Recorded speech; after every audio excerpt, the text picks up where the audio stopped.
Hello friends, WBUTT EPN ভার্সিটির B Ed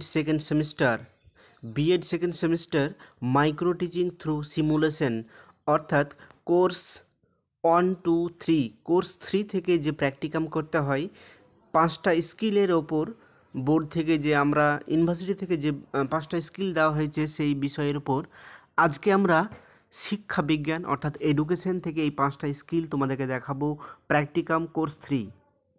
তো দেখো, এটা হচ্ছে প্রথম স্কিল। এরপর দেখো, এই বিষয়গুলো তোমাকে লিখতে হবে। বিষয়, শ্রেণী, শিক্ষক, শিক্ষিকার জায়গায় তোমার নিজের নাম হবে XYZ এর জায়গায়। একক এবং শিক্ষার্থী 10, সময়, দক্ষতা এবং তারিখ, যে তারিখে তুমি পড়াবে।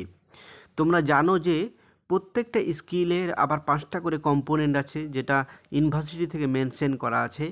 দেখো কম্পোনেন্ট, প্রথমে হচ্ছে মনোযোগ আকর্ষণ। আমরা এই শিক্ষা বিজ্ঞান থেকে দেখাচ্ছি শিক্ষার উপাদানগুলির তাৎপর্য। তো এখানে তোমাকে পদ্ধতিগত বিশদীকরণ, উদাহরণ সহযোগে ব্যাখ্যা, এই বিষয়গুলো দিতে হবে। প্রত্যেকটা কম্পোনেন্টে তোমাকে এগুলো ব্যাখ্যা করতে হবে। এরপর হচ্ছে প্রেষণার স্তর অনুধাবন। এইভাবে। এরপর হচ্ছে পূর্বজ্ঞান বা অভিজ্ঞতার সঙ্গে সম্পর্ক স্থাপন। এরপর হচ্ছে শিক্ষণের মূল বক্তব্য চিহ্নিত করো। এইভাবে তোমাকে ব্যাখ্যা করতে হবে এবং উপযুক্ত প্রদীপনের ব্যবহার, তুমি কি কি প্রদীপন ব্যবহার করেছো সেগুলো তোমাকে বলতে হবে। এইভাবে তোমাকে এই প্রথম স্কিলটা ব্যবহার করতে হবে। এই স্কিলটা খাতায় লেখার পর, প্র্যাকটিকাম খাতায় লেখার পর তোমরা জানো যে তোমাদের সহপাঠীর সামনে এই বিষয়টা পড়াতে হয়, অর্থাৎ প্র্যাকটিস করতে হবে এই মাইক্রো টিচিং প্রত্যেকটা স্কিল।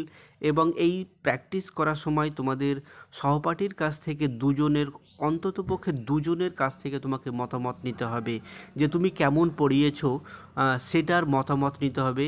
দেখো, এই রেটিং স্কেল অনুসারে তোমাদের মতামত নিতে হবে যে তুমি কেমন পড়িয়েছো প্রত্যেকটা স্কিলে এটা করতে হবে। এরপর দেখো কোশ্চেনিং, এখানেও তোমাকে সেই প্রাথমিক বিষয়গুলো প্রথমে বলতে হবে।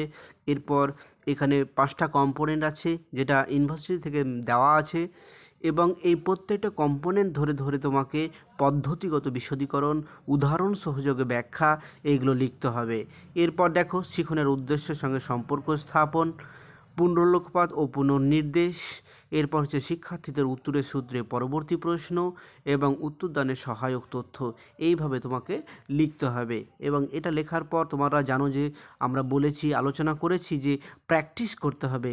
এবং এই যে প্র্যাকটিস করবে, এই প্র্যাকটিস করার সময় তোমাদের সহপাঠীর কাছ থেকে ফিডব্যাক নিতে হবে, অর্থাৎ পর্যবেক্ষণ মতামত নিতে হবে। তো দেখো, প্রথম পর্যবেক্ষণ, দ্বিতীয় পর্যবেক্ষণ, এই অনুসারে তোমাকে মতামত নিতে হবে। এরপর হচ্ছে স্কিল, অর্থাৎ ইউজিং টিচিং এড, অর্থাৎ শিক্ষণ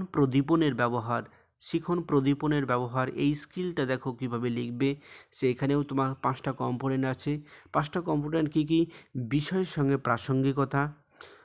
সঙ্গে প্রাসঙ্গিক, শিক্ষার্থীদের স্তর অনুপাত ও উপযুক্ত যথাযথ স্তর অনুসারে তোমাকে দেখাতে হবে, তাদের আগ্রহ এবং চিন্তার সৃষ্টি করতে হবে, এই একটা কম্পোনেন্ট। এবং হচ্ছে পরিষ্কার স্পষ্ট নির্দিষ্ট ছবি তোমাকে এখানে ব্যবহার করতে হবে। এরপর দেখো, যথাযথ ব্যবহার, অর্থাৎ যেখানে তোমার প্রয়োজন হবে সেই টিএলএমগুলো সেখানেই তোমাকে ব্যবহার করতে হবে। এইভাবে তোমরা ব্যবহার করবে। এরপর দেখো, পর্যবেক্ষণ মতামত, প্রথম পর্যবেক্ষণ, দ্বিতীয় পর্যবেক্ষণ তোমাকে দিতে হবে, আমরা আলোচনা করেছি। এরপর হচ্ছে রিইনফোর্সমেন্টে তোমার কি কাজ হবে। দেখো, এখানে হচ্ছে রিইনফোর্সমেন্ট, এর বাংলা হচ্ছে উৎসাহ দান। এখানেও তোমাকে প্রাথমিক তথ্য দিতে হবে। এরপর তোমাকে 5টা কম্পোনেন্ট ধরে ধরে পদ্ধতিগত বিশদীকরণ, উদাহরণ সহযোগে ব্যাখ্যা, অর্থাৎ শিক্ষক এবং শিক্ষার্থী এই দুজনার মতামত কীভাবে পড়াবে শ্রেণীকক্ষে, সেগুলো বলতে হবে। ভুল ধারণাকে ভাঙা এবং তথ্য দিয়ে বোঝানো, কীভাবে তথ্য দিয়ে বোঝাবে সেইভাবে তোমাকে ব্যাখ্যা করতে হবে। দেখো, এইভাবে তথ্য দিয়ে বোঝানো। এবং ইতিবাচক অভাষিক বলেছে উৎসাহদান, অর্থাৎ তুমি ভাষা ব্যবহার না করে তুমি কিভাবে ছাত্রছাত্রীদের উৎসাহ দেবে। এবং শেষে, অর্থাৎ এই স্কিলের শেষ কম্পোনেন্ট হচ্ছে শিক্ষার্থীদের উত্তর বোর্ডে লিপিবদ্ধকরণ, অর্থাৎ তাদের প্রতিক্রিয়া বোর্ডে তোমাকে লিপিবদ্ধকরণ করতে হবে। এরপর দেখো দুজন সহপাঠীর কাছ থেকে তোমাকে ফিডব্যাক নিতে হবে, সেগুলো তোমাকে খাতায় কিন্তু এভাবেই সাজাতে হবে। A4 সাহায্যে A4 কাগজে তোমাকে লিখতে হবে। এসএস পাবলিকেশন থেকে আমরা ব্যাখ্যা করছি। এরপর হচ্ছে শেষ স্কিল ইলাস্ট্রেশন, অর্থাৎ উদাহরণ সহযোগে ব্যাখ্যা বা বিশ্লেষণমূলক। তো দেখো প্রাথমিক তথ্য তোমাকে এখানে দিতে হবে। এরপর হচ্ছে কম্পোনেন্ট, অর্থাৎ 5টা কম্পোনেন্ট আছে। প্রথমে হচ্ছে উপযোগী উদাহরণ দিতে হবে, উপযোগী উপধারণ অর্থাৎ রেলিভেন্ট প্রাসঙ্গিক উদাহরণ তোমাকে দিতে হবে, ঠিক আছে, বিষয় যেটা পড়াবে। এরপর হচ্ছে বিষয়বস্তুর স্বচ্ছ ধারণা দিতে হবে, বিষয়বস্তুর স্বচ্ছ ধারণা দিতে হবে। সিম্পল অ্যান্ড ইজি অর্থাৎ সহজভাবে ব্যাখ্যা করতে হবে, সহজভাবে ব্যাখ্যা করতে হবে। ছাত্রদের পারস্পরিক আলোচনা অর্থাৎ মিথস্ক্রিয়া গড়ে তুলতে হবে, অর্থাৎ শ্রেণীকক্ষে তোমাকে ছাত্র এবং এক ছাত্র এবং অন্য ছাত্রের সঙ্গে যে একটা মিথস্ক্রিয়া হয় সেটা তোমাকে সৃষ্টি করতে হবে।